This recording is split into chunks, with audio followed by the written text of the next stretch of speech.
कामयाबी। दिसंबर 2023 तक देश भर च मिलेगी 5G सर्विस। RIL के चेयरमैन मुकेश अंबानी बोले, डिजिटल कामधेनु है 5G। इस दे नाल भारत बनेगा इनोवेशन हब। पाकिस्तान ते भारत की डिजिटल स्ट्राइक। देश दे विच फिर बैन होया पाकिस्तान सरकार का ट्विटर अकाउंट। देश विरोधी कंटेंट वाले यूट्यूब चैनलों ते वैबसाइट्स ते भी एक्शन लै चुकी है सरकार। इटली दे मिलान च महात्मा गांधी दे बुत दा निरादर। बुत ते लिखे भारत विरोधी नारे, नुकसान भी पहुंचाया। खालिस्तान पक्खी बयानबाजी करने वाले अमृतपाल ते केंद्रीय एजेंसियां अलर्ट। खुफिया रिपोर्ट च कहा अमृतपाल दीयां गतिविधियां देश लई खतरा। भिंडरावाले दे पिंड च होए समागम नूं लैके पंजाब सरकार ते चुके सवाल। हरियाणा सरकार दे बुलडोजर ते बौखलाया बंबीहा ग्रुप। सोशल मीडिया ते दित्ती धमकी। दलेर कोटिया दा घर तोड़ के नहीं कीता ठीक, तुसीं जो करना सी कर लिया, हुण साडी वारी। चंडीगढ़ यूनिवर्सिटी वीडियो मामले च वड्डा खुलासा। गिरफ्तार फौजी संजीव कई महिलावां नाल करदा सी चैट। ब्लैकमेल करके मंगवाउंदा सी वीडियो। सोशल मीडिया ते अपलोड कीता होया सी नंबर। हनीप्रीत दे कंट्रोल च आया डेरा सच्चा सौदा। बेटियां तो बाद राम रहीम दा बेटा भी गया विदेश। फिलहाल मां ते पत्नी देश च रहणगियां। पंजाब भर च रोडवेज दे कच्चे कर्मचारियों का हल्ला बोल। आउटसोर्स भर्ती खिलाफ खोलिया मोर्चा। पक्की नौकरी की मंग कर रहे हैं ठेका मुलाजम। पंजाब च शुरू हुई झोने की सरकारी खरीद। सरकार ने इस बार मिथ्या 184 लाख मीट्रिक टन खरीद का टीचा। गुआंढी सूबों तो झोने की आमद से रोक। मोहाली दे नया गांव च दर्दनाक हादसा। सीवरेज के मेन होल च डिगण नाल बच्ची की मौत। ढक्कन लाउण दी थां बोरी रख के चला गया सी ठेकेदार। उत्तराखंड च केदारनाथ नेड़े एवलांच देखदियां ही देखदियां खिसकिया बर्फ का पहाड़। मंदिर नूं नहीं कोई नुकसान।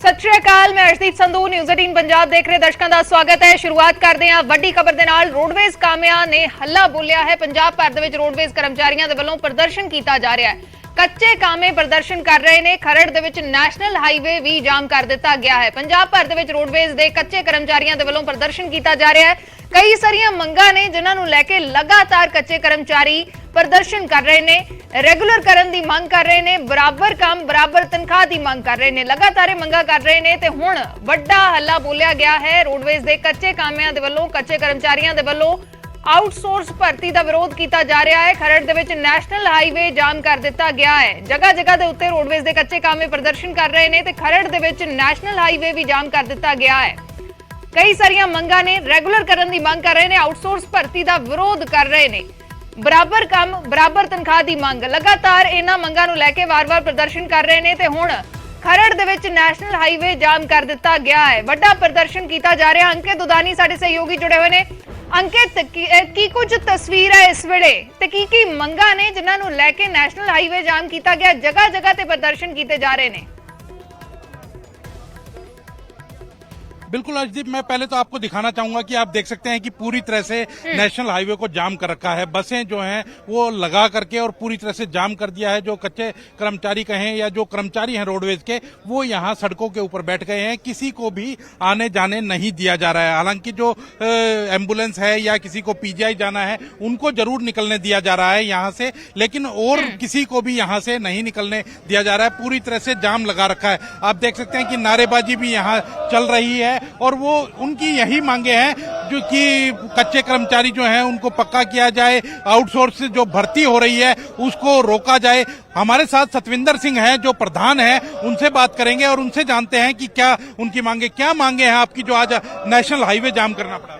सर साडी मेन मंग आ जो आउटसोर्स के आधार पर पंजाब च भर्ती का दौर आ जिहड़ा ਉਹ ਫਿਰ ਸ਼ੁਰੂ ਹੋਣ ਲੱਗਿਆ। ਸਾਡੇ ਵਿਭਾਗ ਵਿੱਚ ਆਊਟਸੋਰਸ ਦੇ ਨਾਮ ਤੇ ਅੱਜ ਭਰਤੀ ਪੰਜਾਬ ਰੋਡਵੇਜ਼ ਚੰਡੀਗੜ੍ਹ ਡਿਪੂ ਵਿੱਚ ਸ਼ੁਰੂ ਹੋਈ ਆ। ਅਸੀਂ ਚਾਹੁੰਦੇ ਆ ਕਿ ਆਊਟਸੋਰਸ ਦੀ ਭਰਤੀ ਬੰਦ ਕਰਕੇ ਜੋ ਪਹਿਲਾਂ ਸਾਥੀ ਸਾਡੇ ਸੜਕਾਂ ਦੇ ਨੇ ਉਹਨਾਂ ਨੂੰ ਰੈਗੂਲਰ ਕੀਤਾ ਜਾਵੇ, ਕੱਚੇ ਕਰਮਚਾਰੀਆਂ ਨੂੰ ਰੈਗੂਲਰ ਕੀਤਾ ਜਾਵੇ ਤੇ ਉਸ ਤੋਂ ਬਾਅਦ ਕੋਈ ਪ੍ਰਕਿਰਿਆ ਅਪਣਾ ਕੇ ਉਸ ਤੋਂ ਬਾਅਦ ਹੀ ਭਰਤੀ ਹੈ ਜਿਹੜੀ ਉਹ ਕੀਤੀ ਜਾਵੇ। ਤੇ ਜੋ ਸਾਡੇ ਸਾਥੀ ਨਜਾਇਜ਼ ਕੰਡੀਸ਼ਨਾਂ ਲਗਾ ਕੇ ਜਾਂ ਸੰਘਰਸ਼ਾਂ ਦੌਰਾਨ ਐਜੀਟੇਸ਼ਨਾਂ ਦੌਰਾਨ ਡਿਊਟੀ ਤੋਂ ਕੱਢੇ ਹੋਏ ਆ ਉਹਨਾਂ ਨੂੰ ਡਿਊਟੀ ਤੇ ਮੁੜ ਬਹਾਲ ਕੀਤਾ ਜਾਵੇ। ਇੱਕ ਸਾਈਡ ਗੁਜਰਾਤ ਹੀ ਜਾ ਕੇ ਸਾਡੇ ਸੀਐਮ ਸਾਹਿਬ ਤੇ ਕੇਜਰੀਵਾਲ ਸਾਹਿਬ ਜੋ ਆਮ ਆਦਮੀ ਪਾਰਟੀ ਦੇ ਕਨਵੀਨਰ ਨੇ ਉਹ ਕਹਿ ਰਹੇ ਆ ਕਿ ਅਸੀਂ ਪੰਜਾਬ 'ਚ ਆਊਟਸੋਰਸ ਭਰਤੀ ਹੈ ਜਿਹੜੀ ਉਹ ਬੰਦ ਕਰ ਦਿੱਤੀ। ਤੇ ਅੱਜ ਅਸੀਂ ਸਵਾਲ ਪੁੱਛਣਾ ਚਾਹੁੰਦੇ ਆ ਸੀਐਮ ਸਾਹਿਬ ਸਰਦਾਰ ਭਗਵੰਤ ਸਿੰਘ ਮਾਨ ਜੀ ਨੂੰ ਕਿ ਜੇ ਤੁਸੀਂ ਆਊਟਸੋਰਸ ਭਰਤੀ ਪੰਜਾਬ ਵਿੱਚ ਬੰਦ ਕਰਤੀ, ਤੁਸੀਂ ਪਰਸੋਂ ਬਿਆਨ ਦਿੱਤਾ ਵਿਧਾਨ ਸਭਾ ਸੈਸ਼ਨ 'ਚ ਕਿ ਆਊਟਸੋਰਸ ਭਰਤੀ ਹੈ ਜਿਹੜੀ ਉਹ ਨਿਰਾ ਸ਼ੋਸ਼ਣ ਆ, ਠੇਕੇਦਾਰ ਸ਼ੋਸ਼ਣ ਕਰਦਾ ਹੈ। ਪਰ ਅੱਜ ਅਸੀਂ ਸਵਾਲ ਕਰਨਾ ਚਾਹੁੰਦੇ ਆ ਕਿ ਆਊਟਸੋਰਸ ਭਰਤੀ ਜੇ ਬੰਦ ਕਰ ਦਿੱਤੀ ਤਾਂ ਚੰਡੀਗੜ੍ਹ ਵਿੱਚ ਪੰਜਾਬ ਰੋਡਵੇਜ਼ ਵਿੱਚ ਕਿਸ ਤਰ੍ਹਾਂ ਅੱਜ ਆਊਟਸੋਰਸ ਆਧਾਰ ਤੇ ਭਰਤੀ ਹੋ ਰਹੀ ਆ? ਕਿਉਂ ਪੰਜਾਬ ਦੇ नौजवानों नू अपने आप ते पेट्रोल पाउण लई। लेकिन जिस तरह से आपने ये रास्ता चुना है कि जाम लगा करके और फिर लोगों को परेशानी का सामना उठाना पड़ रहा है। सर सानू कोई शौक नहीं हैगा जाम लगाने का। असी सरकार नाल मीटिंगां कीतियां, पहला बकायदा असी सीएम साहब नाल सानू मीटिंग मिली सी, सीएम साहब ने मीटिंग नहीं की। चलो एफएम साहब नाल साडी मीटिंग हुई, हरपाल चीमा जी नाल, उस तो बाद ट्रांसपोर्ट मंत्री साहब नाल साडी मीटिंग हुई, उच्च अधिकारियों नाल मीटिंग हुई। असी सारियां मीटिंगां 'च अपनी मंग रखी आ कि आउटसोर्स आधार ते भर्ती डिपार्टमेंट 'च ना की जाए, क्योंकि सानू आप नू पता ये कब तक चलेगा आपका जाम जो आपने लगाया? सर ये जाम असी कहंदे आ कि वो भर्ती साडी रोकी जावे। ਜਦੋਂ ਭਰਤੀ ਰੋਗੀ ਅਸੀਂ ਉਸੇ ਟਾਈਮ ਇਹ ਜਾਮ ਖੋਲ ਦਾਂਗੇ। ਸਾਡੀ ਇੱਕੋ ਇੱਕ ਮੰਗ ਆ ਕਿ ਚੰਡੀਗੜ੍ਹ ਵਿਖੇ ਜੋ ਭਰਤੀ ਚੱਲ ਰਹੀ ਆ ਉਹਨੂੰ ਬੰਦ ਕੀਤਾ ਜਾਵੇ। ਸਾਡੇ ਨਾਲ ਪਹਿਲਾਂ ਮੀਟਿੰਗ ਕੀਤੀ ਜਾਵੇ ਤੇ ਬਕਾਇਦਾ ਕੋਈ ਪ੍ਰਕਿਰਿਆ ਅਪਣਾ ਕੇ ਜੋ ਸਾਥੀ ਪਹਿਲਾਂ ਕੰਮ ਕਰਦੇ ਆ ਉਹਨਾਂ ਨੂੰ ਰੈਗੂਲਰ ਕਰਨ ਲਈ ਤੇ ਜੋ ਸਾਥੀ ਸਾਡੇ ਕੱਢੇ ਹੋਏ ਆ ਉਹਨਾਂ ਨੂੰ ਡਿਊਟੀ ਤੇ ਲੈਣ ਲਈ ਉਸ ਤੋਂ ਬਾਅਦ ਹੀ ਭਰਤੀ ਕੀਤੀ ਜਾਵੇ। बिल्कुल आप देख सकते हैं कि जो मांगे हैं इनकी अर्शदीप वो लगातार यही है कि जो कच्चे कर्मचारी हैं उनको नौकरी से जिनको निकाल दिया गया है उनको दोबारा भर्ती की जाए। आउटसोर्स की जहां तक बात है तो आउटसोर्स की बात लगातार वो कह रहे हैं कि वो आउटसोर्स के तहत रख रहे हैं कर्मचारियों को, जबकि भगवंत मान लगातार ये बात कह रहे हैं कि आउटसोर्स के तहत कर्मचारी नहीं रखे जाएंगे। वो गुजरात में जाकर के तो कहते हैं, लेकिन पंजाब के अंदर आउटसोर्स के तहत कर्मचारी रखे जा रहे हैं। आप देख सकते हैं कि अगर आप ये भी समझा पाए कि कौन से रोड्स ब्लॉक हैं, आम लोगों को भारी परेशानी देखने को मिल रही है, आम लोगों से भी अगर बातचीत कर सके जो इस रास्ते से सफर करना चाहते हैं, काफी सारे वाहन हैं। जी सर, हमारे बच्चों ने स्कूल से आना है, कैसे आएंगे? पुलिस से पूछ के बताइए कि सारा रास्ता क्यों बंद किया हुआ है। हम भी पूरा आधा घंटा हो गया हम जाम में फंसे हुए थे।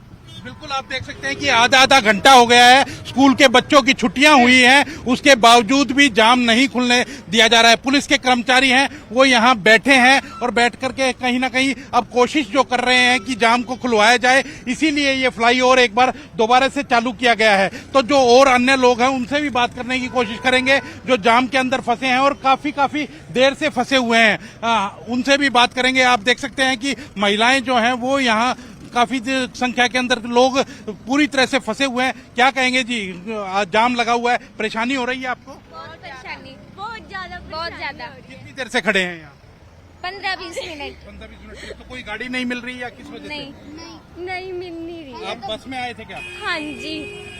देख सकते हैं कि बस में आए थे लेकिन बस से नीचे उतर गए हैं क्योंकि काफी परेशानियां हो रही हैं। यहाँ जो कर्मचारी हैं वो ये बात सुनने के लिए तैयार नहीं है। उनका यही कहना है कि उनको कोई शौक नहीं है जाम लगाने का, लेकिन जिस तरह से हमारी मांगे नहीं मानी जा रही है तो उसके बाद एक ही जरिया बचता है हमारे पास जाम लगाने का। हालांकि जो पुलिस प्रशासन की ओर से ये फ्लाईओवर पर अब कुछ ट्रैफिक चालू किया गया है जो कि अब नीचे से होकर के जा रहा है, लेकिन ये नेशनल हाईवे है और नेशनल हाईवे के ऊपर कहीं ना कहीं आने जो इधर से खरड़ से लोग आ रहे हैं, चंडीगढ़ जाना है, हिमाचल से बसें आ रही हैं, उनको जाना है, तो वो सारी जो बसें हैं सब कुछ जाम हो रखा है। आप देख सकते हैं, पूरा आपको दिखाना चाहेंगे कि पूरे आप देखिए कि दूर दूर तक जाम लगा है और परेशानी कहीं ना कहीं भारी परेशानी उठानी पड़ रही है। कुछ और लोग होते हैं उनसे भी बात करते हैं, उनसे जानते हैं कि क्या वो परेशानी हो रही है। जी, क्या परेशानी हो रही है आपको?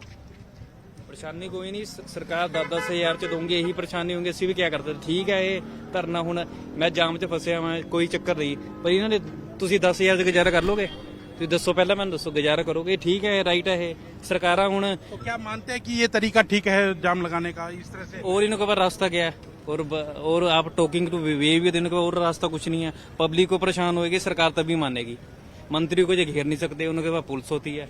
यही है बस, यही। आप देख सकते हैं कि कहीं ना कहीं जो सवारियां हैं वो भी समर्थन में नजर आ रही हैं और उन्होंने भी साफ तौर पर यही कहा है कि अगर इनको परेशानी हो रही है लोगों को, तो कहीं ना कहीं उसके लिए सरकार जिम्मेवार है। कर्मचारियों को जिस तरह से तनख्वाहें काटी जा रही हैं, कर्मचारियों का जिस तरह से शोषण किया जा रहा है, वो कहीं भी कहीं जायज नहीं है। कुछ और लोगों से भी बात कर सकते हैं, उनसे भी जानेंगे कि क्या कहेंगे। आज जाम लगा हुआ है यहाँ, कुछ लोग जी, बिल्कुल आप देख सकते हैं। और यहाँ प्रशासन के लोग भी आए हुए हैं और वो बातचीत कर रहे हैं। बातचीत करके कहीं ना कहीं समस्या का हल निकालने की कोशिश की जा रही है। आप देख सकते हैं कि बातचीत हो रही है और बातचीत करके हल किया जा रहा है, कोशिश की जा रही है कि कहीं ना कहीं जाम को खुलवाया जाए, खुलवाने की कोशिश की जा रही है। लेकिन अब ये जाम खुलता है या नहीं खुलता है, क्या कहेंगे सर? कुछ बन रही है बात सर? नहीं, अभी रुक जाओ, अभी कुछ नहीं, अभी बात कर रहे हैं उनसे। तो बिल्कुल बातचीत अभी चल रही है, अभी बातचीत हुई नहीं है और कोशिश यही है प्रशासन की कि जाम को जल्दी से जल्दी खुलवाया जाए, जिससे कि लोगों को जो परेशानी आ रही है या जो कर्मचारी खुद परेशान हैं वो भी अपने अपने घर जाएं और सुचारू रूप से जो नेशनल हाईवे है वो शुरू हो सके। जी अंकित, अगर समझा पाए कि ये जो नेशनल हाईवे है, कहां कहां से जो लोग आते जाते हैं उनको दिक्कत का सामना करना पड़ रहा है?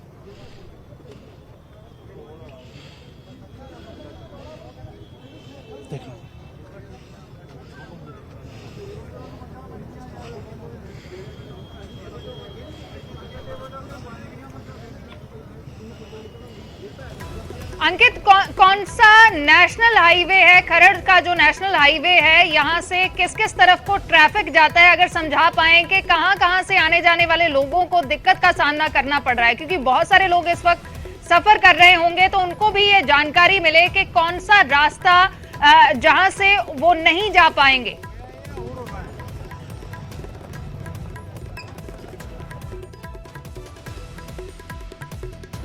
तो साडे सहयोगी जानकारी हासिल करने की कोशिश कर रहे ने कि कित्थे तक गलबात पहुंची है, प्रशासन दे नाल गलबात इस वेले चल रही है।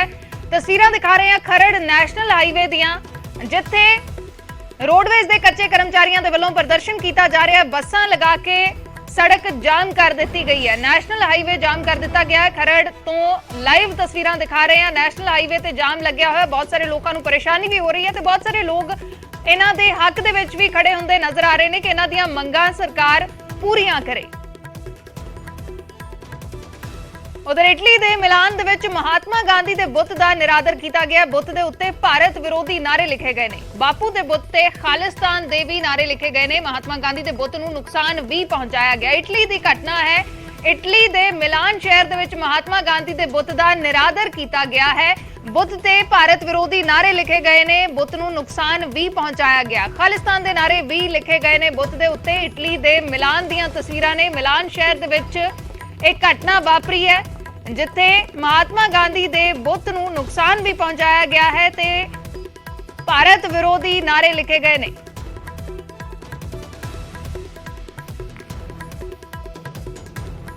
इटली दियां ये तस्वीरां ने, इटली दे विच महात्मा गांधी दा बुत लग्या होया सी मिलान शहर दे विच, जिस बुत नूं नुकसान पहुंचाया गया है ते नारे भी लिखे गए ने, खालिस्तान दे नारे भी लिखे गए ने, भारत विरोधी नारे लिखे गए ने।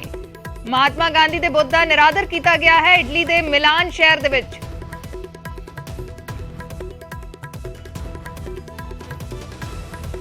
इटली दे मिलान शहर दी तस्वीरां ने जिथे महात्मा गांधी दे बुत दा निरादर किया गया है, भारत विरोधी नारे लिखे गए ने, बुत नूं नुकसान भी पहुंचाया गया है। इटली दे मिलान तो ये तस्वीरां सामने आईयां ने जिथे महात्मा गांधी दे बुत दा निरादर किया गया है।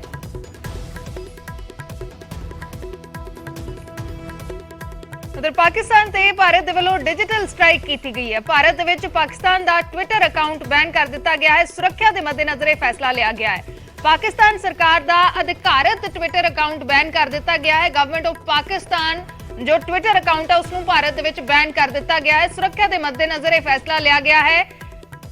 भारत दे विच पाकिस्तान सरकार दा जो ट्विटर अकाउंट है उसनूं बैन कर दिता गया है, यानी कि उस ट्विटर अकाउंट तो जो भी कुछ साझा किया जा रहा है तो वो ਭਾਰਤ ਦੇ ਵਿੱਚ ਨਜ਼ਰ ਨਹੀਂ ਆਏਗਾ। ਪਾਕਿਸਤਾਨ ਸਰਕਾਰ ਦਾ ਟਵਿੱਟਰ ਅਕਾਊਂਟ ਬੈਨ ਕਰ ਦਿੱਤਾ ਗਿਆ ਹੈ। ਹਿੰਦੁਸਤਾਨ ਦੇ ਵਿੱਚ, ਭਾਰਤ ਦੇ ਵਿੱਚ ਇਸ ਨੂੰ ਬੈਨ ਕਰ ਦਿੱਤਾ ਗਿਆ ਹੈ।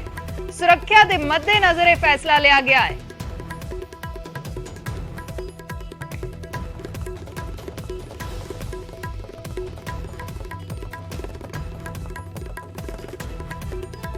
ਪਾਕਿਸਤਾਨ ਦੇ ਉੱਤੇ ਡਿਜੀਟਲ ਸਟ੍ਰਾਈਕ, ਭਾਰਤ ਦੀ ਪਾਕਿਸਤਾਨ ਸਰਕਾਰ ਦਾ ਟਵਿੱਟਰ ਅਕਾਊਂਟ ਬੈਨ ਕਰ ਦਿੱਤਾ ਗਿਆ ਹੈ। ਗਵਰਨਮੈਂਟ ਆਫ ਪਾਕਿਸਤਾਨ ਇਹ ਟਵਿੱਟਰ ਅਕਾਊਂਟ ਹੈ, ਪਾਕਿਸਤਾਨ ਸਰਕਾਰ ਦਾ ਅਧਿਕਾਰਤ ਟਵਿੱਟਰ ਅਕਾਊਂਟ ਨੂੰ ਬੈਨ ਕਰ ਦਿੱਤਾ ਗਿਆ ਹੈ।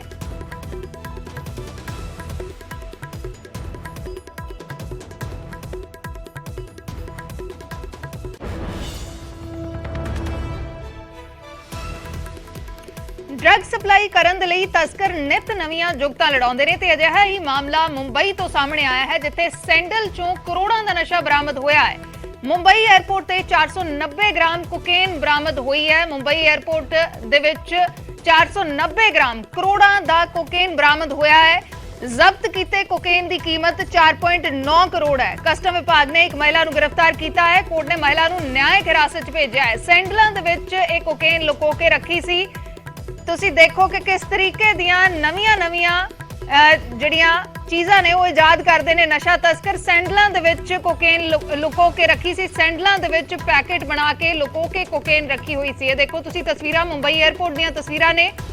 ਸੈਂਡਲਾਂ ਦੇ ਵਿੱਚੋਂ ਕੋਕੇਨ ਬਰਾਮਦ ਹੋਈ ਹੈ ਤੇ ਮਹਿਲਾ ਨੂੰ ਗ੍ਰਿਫਤਾਰ ਕਰ ਲਿਆ ਗਿਆ ਹੈ। ਮੁੰਬਈ 에ਅਰਪੋਰਟ ਤੇ 490 ਗ੍ਰਾਮ ਕੋਕੇਨ ਬਰਾਮਦ ਹੋਈ ਹੈ। ਕਿਸ ਤਰੀਕੇ ਦੇ ਨਾਲ ਸੈਂਡਲਾਂ ਦੇ ਵਿੱਚ ਲੁਕੋ ਕੇ ਪੈਕੇਟ ਰੱਖੇ ਗਏ ਸੀ।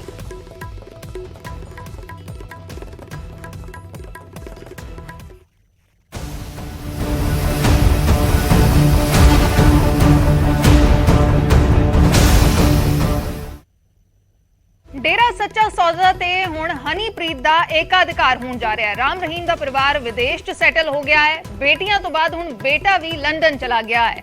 ਤਾਂ ਹੁਣ ਡੇਰਾ ਸੱਚਾ ਸੌਦਾ ਤੇ ਹਨੀਪ੍ਰੀਤ ਦਾ ਏਕਾਧਿਕਾਰ ਹੋਣ ਜਾ ਰਿਹਾ ਹੈ। ਇਸ ਨੂੰ ਲੈ ਕੇ ਚਰਚਾਵਾਂ ਤੇਜ਼ ਨੇ। ਬੇਟੀਆਂ ਤੋਂ ਬਾਅਦ ਬੇਟਾ ਵੀ ਲੰਡਨ ਜਾ ਚੁੱਕਿਆ ਹੈ। ਰਾਮ ਰਹੀਮ ਦਾ ਬੇਟਾ ਲੰਡਨ ਜਾ ਚੁੱਕਿਆ, ਬਾਹਰ ਸੈਟਲ ਹੋ ਚੁੱਕਿਆ ਹੈ। 26 ਸਤੰਬਰ ਨੂੰ ਰਾਮ ਰਹੀਮ ਦਾ ਬੇਟਾ ਜਸਮੀਤ ਲੰਡਨ ਚਲਾ ਗਿਆ ਸੀ। ਮਾਂ ਨਸੀਬ ਕੌਰ ਤੇ ਪਤਨੀ ਹਰਜੀਤ ਭਾਰਤ ਦੇ ਵਿੱਚ ਹੀ ਰਹਿਣਗੇ। ਰਾਮ ਰਹੀਮ ਦੇ ਪਰਿਵਾਰ ਦੇ ਨਾਲ ਹਨੀਪ੍ਰੀਤ ਦਾ ਲਗਾਤਾਰ ਵਿਵਾਦ ਚੱਲ ਰਿਹਾ ਸੀ ਤੇ ਰਾਮ ਰਹੀਮ ਦੇ ਜੇਲ੍ਹ ਜਾਣ ਤੋਂ ਬਾਅਦ ਹਨੀਪ੍ਰੀਤ ਹੀ ਡੇਰੇ ਦਾ ਸਾਰਾ ਕੰਮਕਾਜ ਦੇਖ ਰਹੀ ਹੈ।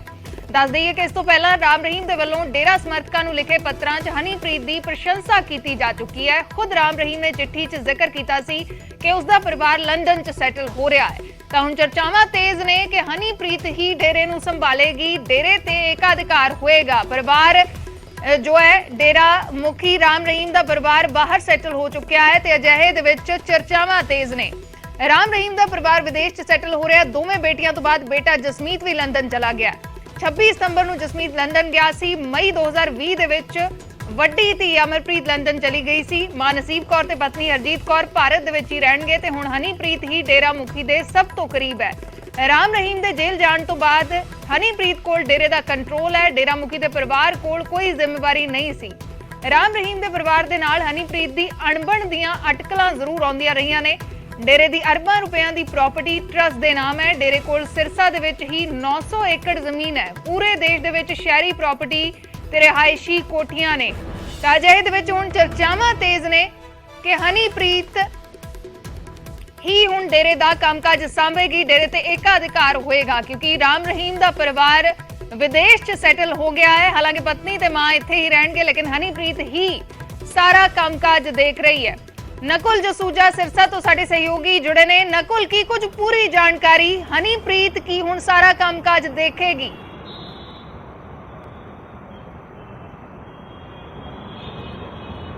जी देखिए, बिल्कुल अर्शदीप, हनीप्रीत फिलहाल कामकाज देख रही हैं। जब पिछली बार राम रहीम बागपत आए थे, पैरोल पर आए थे, तब जितने भी काम थे, जो डेरा से संबंधित काम थे, वो हनीप्रीत देख रही थी।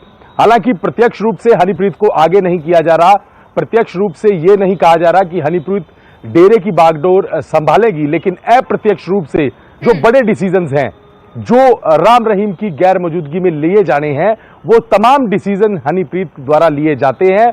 परिवार पहले से ही लगभग 2 महीने से ही दूरियां बनाए हुए है, क्योंकि चर्चाएं ये थी कि परिवार जो है वो फॉरेन में सेटल हो रहा है।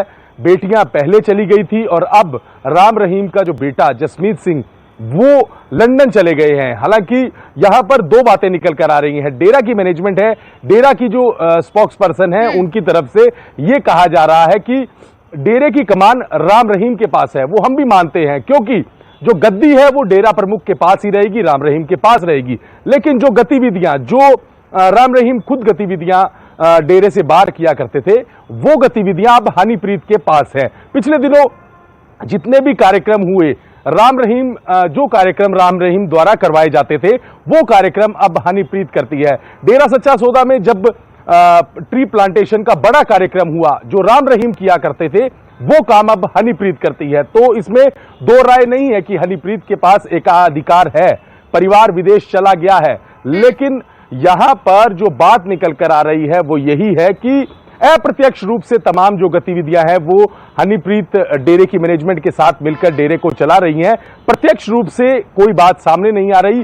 वही डेरा के जो प्रवक्ता है, डेरा की जो मैनेजमेंट है, उनका भी यही कहना है कि राम रहीम गुरु हैं, राम रहीम के पास ही डेरे की बागडोर है। हम भी यही कह रहे हैं कि डेरे की बागडोर किसी के पास नहीं जाएगी, गुरु राम रहीम रहेंगे, राम रहीम के पास ही गद्दी रहेगी। लेकिन जो गतिविधियां डेरे में किस तरह से काम होने चाहिए, किस तरह से गतिविधियां होनी चाहिए, जो पहले राम रहीम खुद अपनी देखरेख में किया करते थे, वो गतिविधियां जो है वो हनीप्रीत देख रही हैं। तो यही वजह है कि इसे हम कह सकते हैं कि एक अप्रत्यक्ष रूप से बागडोर जो है वो हनीप्रीत के पास आ गई है। फिलहाल परिवार की तरफ से जो सूचना मिल रही है कि कहा जा रहा है कि बेटियां पहले चली गई थी, अब जो है वो जसमीत चले गए हैं। एक धड़ा ये भी है, वो ये कह रहा है कि कुछ समय जसमीत वहां पर अपना बिजनेस सेटल करेंगे और उसके बाद वापस लौट आएंगे। लेकिन लग नहीं रहा कि ऐसा कुछ होने वाला है, क्योंकि पिछले दिनों जो चिट्ठियां राम रहीम की तरफ से आई थी, उनमें यही कहा गया था कि परिवार अपने बच्चों को पढ़ाने के लिए विदेश जाना चाहता है और इसके लिए परमिशन भी मांगी गई है। तमाम बातें हुई और अब फिलहाल परिवार जो है विदेश में सेटल हो गया है। जी जी शुक्रिया नकुल पूरी जानकारी के लिए। हनीप्रीत ही सारा कामकाज देख रही है। हालांकि पूरा सामने आके इस तरीके दे नाल डेरे दे वल्लों नहीं कहा जा रहा कि हनीप्रीत ही हुण डेरा सांभेगी, लेकिन ये चर्चावां तेज ने। सारा कामकाज इस वेले हनीप्रीत दे वल्लों देखा जा रहा है, डेरे दा सारा कामकाज देखा जा रहा है हनीप्रीत दे वल्लों। राम रहीम दा परिवार विदेश सैटल हो गया। हालांकि मां ते पत्नी इत्थे ही रहणगे, लेकिन बेटियां ते बेटा विदेश च सैटल हो गए ने। तां अजिहे दे विच चर्चावां तेज ने कि हुण डेरे दा सारा कामकाज हनीप्रीत ही देखेगी।